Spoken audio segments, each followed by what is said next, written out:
దేశానికి స్వాతంత్రం తెచ్చిన మహానాయకుడు మహాత్మా గాంధీ గారు అంటేనే సత్యం, అహింస. అంత పెద్ద నాయకుడిని పట్టుకొని చాలా అశ్లీలంగా మాట్లాడటం జరిగింది శ్రీకాంత్ అయ్యర్.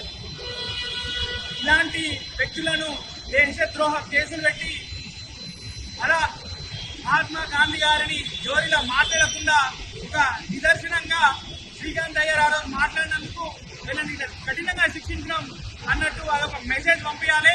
ఇలాంటి వ్యక్తులందరినీ కూడా ఇంకా వెతికి కూడా ఇది ఒక మెసేజ్ దేశం అంతా పోయేటట్టు చూడాలి. ఎందుకంటే మహాత్మా గాంధీ దేశం కోసం తన కొడుకుని, తన వైఫ్ ని కోల్పోయినాక కూడా దేశ స్వాతంత్రం కోసం కొట్లాడిన వ్యక్తి.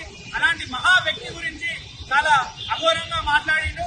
దీన్ని మేము పొద్దున్నే సైబర్ కమిషన్ ఆఫీస్ కూడా వెళ్ళి కంప్లైంట్ చేయడం జరిగింది. అండ్ మా స్టూడియో కూడా పోయి కంప్లైంట్ చేస్తాము. అండ్ సినీ ప్రముఖులందరికీ కూడా అల్లు అర్జున్ గారికి, పవన్ కళ్యాణ్ గారికి, చిరంజీవి గారికి, నాగార్జున గారికి, మోహన్ బాబు గారికి అందరూ కూడా మీ అందరూ మహాత్మా గాంధీ మూవీలు ఎన్నో తీసారు, మహాత్మా గాంధీ స్ఫూర్తి తీసుకున్నాడు, ఎన్నో మెసేజ్ చెప్పారు. కాబట్టి మీరందరూ కూడా దీన్ని ఖండించి అతన్ని వెంటనే శిక్షించాలని మీ అందరికీ విజ్ఞప్తి చేస్తున్నాం. మహాత్మా గాంధీ